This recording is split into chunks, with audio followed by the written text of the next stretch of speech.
जब इतनी दूर तक ये आ गए हैं कि रंग को लेकर के भी इनका हंगामा है, जैसे इन्होंने ऊपर से लिखा के लाए हैं कि ये रंग उन्हीं का है।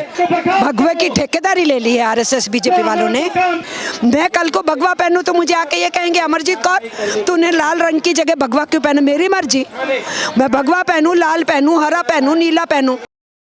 जो देश के अंदर बवाल मचा हुआ है एक रंग को लेकर, आपने भी सुना होगा कि शाहरुख खान की पठान मूवी आनी है, लेकिन उसके अंदर नारंगी कलर की बिकनी में दिखाई दी दीपिका पादुकोण। तो उसको लेकर सवाल उठ रहे हैं कि भगवा का अपमान क्यों होता है, हिंदुओं को टारगेट क्यों किया जाता है, उसको लेकर आप क्या सोचते हैं? भगवे की ठेकेदारी ले ली है आरएसएस बीजेपी वालों ने। भगवा तो प्रकृति का रंग है ना, प्रकृति में बहुत सारे रंग है, विबग्योर भी है, भगवा भी उनमें से एक रंग है। तो इनकी ठेकेदारी हो गई। बिकनीज पहनते हुए अलग अलग रंगों में पहले भी हीरोइंस आई, पहले कोई ये मुद्दा क्यों नहीं उठा? ये मुद्दा ये इसलिए उठा रहे हैं पादुकोणे को भी टारगेट करने के लिए, और प्लस जो इनकी राजनीति है, हेट्रेड की राजनीति, डिवीजन की राजनीति, रात दिन हिंदू मुस्लिम करने की राजनीति, ये उसी का एक अंग है। उसी को इनको बहाना मिलना चाहिए अपनी उस पॉलिटिक्स को प्रमोट करने का। तो अब बेचारी पादुकोणे टारगेट में आ गई, क्योंकि वो जवाहरलाल नेहरू यूनिवर्सिटी में स्टूडेंट्स का समर्थन करने भी बोली कुछ नहीं थी, वहाँ जाके खड़ी हुई थी, तो इनको बहाना मिल गया है टारगेट करने का। ये आरएसएस बीजेपी महिला हितकारी नहीं है, महिला विरोधी है।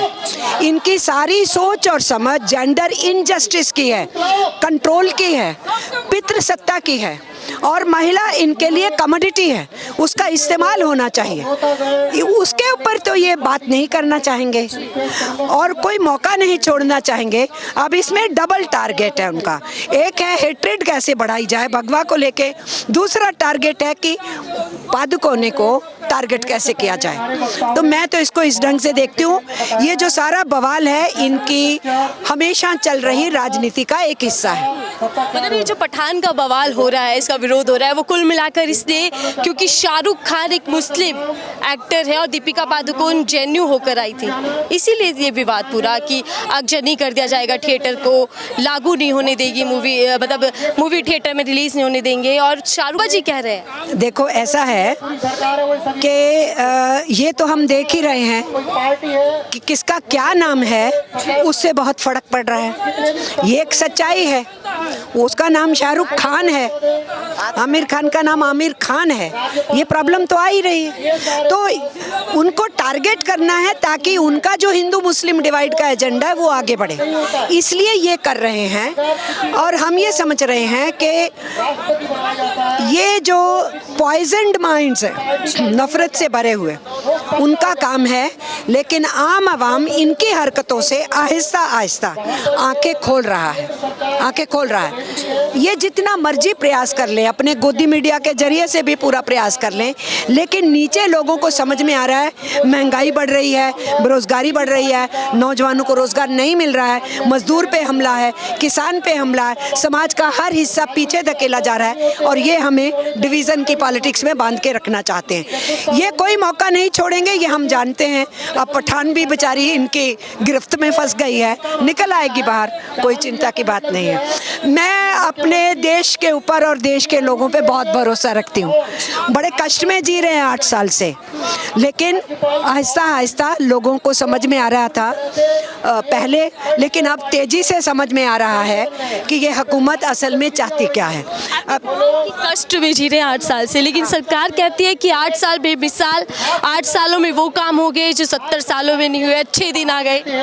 बिल्कुल वो सही कह रहे हैं कि 8 सालों में वो काम हुए हैं कि जो 70 साल में हम लोगों ने बनाया, ये उस पर झाड़ू लगा रहे हैं। जो हमने नेशनल एसेट्स किए उसको ये बेच रहे हैं, जो हमने पब्लिक सेक्टर खड़े किए उसको निजी हाथों में दे रहे हैं, जो वेलफेयर स्टेट ने कुछ आम गरीब को दिया उस वेलफेयर स्टेट स्ट्रक्चर को ही खत्म कर रहे हैं। तो ठीक ही तो कह रहे हैं, बेरोजगारी बढ़ा रहे हैं, महंगाई बढ़ा रहे हैं। तो जो थोड़ा बहुत ग्राफ हिंदुस्तान का आगे बढ़ा था साइंस में और टेक्नोलॉजी में, उस पर भी हमला है। तो नरेंद्र मोदी सच कह रहे हैं कि जो 70 साल में नहीं हुआ वो 8 साल में करके दिखाया, और इनका 8 साल का काम हिंदुस्तान के विरुद्ध है, उसके खिलाफ है, उसको नुकसान पहुंचाएगा। देशी और विदेशी पूंजी का वो एक हाथ में खिलौना बना दिया जाएगा इस मुल्क को, वो हम देख रहे हैं। तो नरेंद्र मोदी ठीक कह रहे हैं, क्योंकि हिंदुस्तान कर्जों में डूबता जा रहा है और नौजवान परेशान होकर सड़कों पे उतर रहा है क्योंकि रोजगार नहीं है। तो वो बात अलग है कि वो ये कहना चाहें कि अच्छे दिन आ गए हैं, 15 लाख आ गए हैं, रोजगार सबको मिल गया है, 2 करोड़ रोजगार तैयार हो गए हैं। हम जनता को तस्वीर दिखा रहे हैं कि इसके विपरीत सब काम हुआ है। नरेंद्र मोदी के सारे दावे झूठे हैं, क्योंकि वो झूठ बोलने में बहुत साफ गोई से बहुत माहिर हैं। ये तो मैं तारीफ करूंगी नरेंद्र मोदी की, उनको जरा तकलीफ नहीं होती, बड़ा से बड़ा झूठ फेंक देते हैं। मैम वापस पठान मूवी पर आते हैं। कुछ कलाकारों का कहना है कि अफसोस की बात है, जो विरोध हो रहा है वो बिगड़ी को लेकर नहीं हो रहा, वो रंग को लेकर हो रहा है। अगर जो विवाद हो रहा है वो बिक्री को लेकर नहीं, रंग को लेकर हो रहा है। अगर सवाल उठने चाहिए थे तो अश्लीलता को लेकर उठने चाहिए थे, लेकिन हम रंग में उलझ गए और आप देख रहे हैं कि आज विरोध बढ़ता जा रहा है। नहीं, बिकनी में तो जीनत अमान के टाइम से जब वो इंटरनेशनल ब्यूटी बनी थी तब से बिकनी का मामला चलता है, वो बहसें आती रही हैं। तो बिकनी पे भी बहस की जरूरत नहीं है, रंग पे भी बहस की जरूरत नहीं।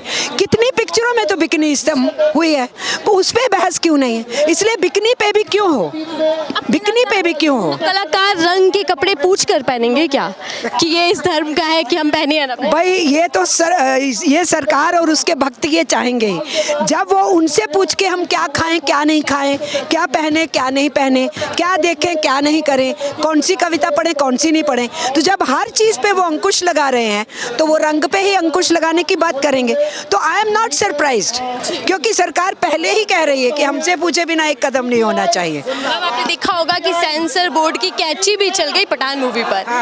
कई जो बदलाव की बात कही गई है कि जिस गाने को लेकर बवाल हो रहा है यानी कि बेशर्म रंग, उसमें भी कुछ बदलाव करने होंगे और मूवी में कई सीन ऐसे जिसको बदलाव करने होंगे। देखिए आर्टिस्टों की, फिल्म बनाने वालों की अपनी कंपल्शंस होती हैं, वो इसमें से क्या हटाएंगे क्या नहीं हटाएंगे ये उनका प्रेरोगेटिव है। मैं एक सीधे राजनीतिज्ञ होने के नाते कह रही हूँ कि ये इंडियन कॉन्स्टिट्यूशन के खिलाफ है कि आप लोगों के पहनावे, रंग, खान पान, संस्कृतियाँ, फेस्टिवल, धर्म के मानने के या ना मानने के तरीके, उनके ऊपर आप आक्षेप करें। This is against Indian constitution, ये संविधान के खिलाफ है और ये गवर्नमेंट एंटी कॉन्स्टिट्यूशन है, कॉन्स्टिट्यूशन की ओथ लेके बैठी है, इसलिए इस गवर्नमेंट को रहने का हक नहीं है। 2024 का टारगेट होना चाहिए। मोदी जी को कहना चाहिए थैला ढूंढ लो, जिसकी बात करते थे, थैला उठाओ और जाओ।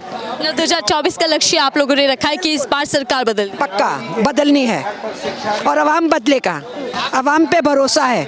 37% वोट पे बैठे हैं ये। अब विपक्ष में एकता दिखती नहीं। हम तो चाहते हैं विपक्ष को सोचना चाहिए, जब इतनी दूर तक ये आ गए हैं कि रंग को लेकर के भी इनका हंगामा है, जैसे इन्होंने ऊपर से लिखा के लाए हैं कि ये रंग उन्हीं का है। मैं कल को भगवा पहनूं तो मुझे आके ये कहेंगे अमरजीत कौर तूने लाल रंग की जगह भगवा क्यों पहना? मेरी मर्जी, मैं भगवा पहनूं, लाल पहनूं, हरा पहनूं, नीला पहनूं। ये हरे रंग पे विरोध करते हैं तो हरी सब्जियां बंद करें ना खाना, पेड़ लगाने की बात एनवायरनमेंट में बंद करें ना, वो सब कुछ तो हरा है। इसलिए ये इनकी बेईमानी की बहस है, इनको भी मालूम है, लेकिन इनका लक्ष्य साफ है, लोगों को डिवाइड कैसे करना है। जी एक आखिरी सवाल, क्योंकि हिंदू समाज से आप ताल्लुक़ रखते हैं, क्या सिर्फ एक रंग से किसी की आस्था को आहट पहुंच सकती है? मैं नहीं मानती। हिंदू धर्म को मानने वालों में ब्लैक, भगवा, हरा, पीला, पूरे देश घूमती हूँ मैं, और हिंदू धर्म को मानने वालों के अलग अलग रंगों के वस्त्र में अपनी यात्रा करते हैं, नाक सड़कों पे रगड़ते हैं जब वो कहीं यात्रा पे जा रहे होते हैं, उनके सबके अलग अलग रंग हैं। ये भगवा केवल आरएसएस की तकलीफ है, बीजेपी और आरएसएस की तकलीफ है। भगवा कोई हिंदू धर्म का नहीं है, भगवा हमारा सबका है, सारे रंग हमारे हैं। कल को नरेंद्र मोदी लाल पगड़ी पहनते हैं तो मुझे क्यों तकलीफ होगी? मैं कहूँगी मेरा झंडा लाल है, नरेंद्र मोदी को हक नहीं है कि उन्होंने लाल पगड़ी क्यों पहन ली। अरे पहन सकते हो, लाल तुम्हारा भी है हमारा भी है। हम बात करते हैं हमने लाल क्यों अपनाया। हमने अपनाया कि रगों में लाल खून बहता है तो हर मानव बराबर है, इसलिए बराबरी का समाज चाहिए, सबको अधिकार चाहिए, इसलिए हमारा लाल रंग है। चलिए ठीक है, बहुत बहुत धन्यवाद हमसे बात करने के लिए अमरजीत जी।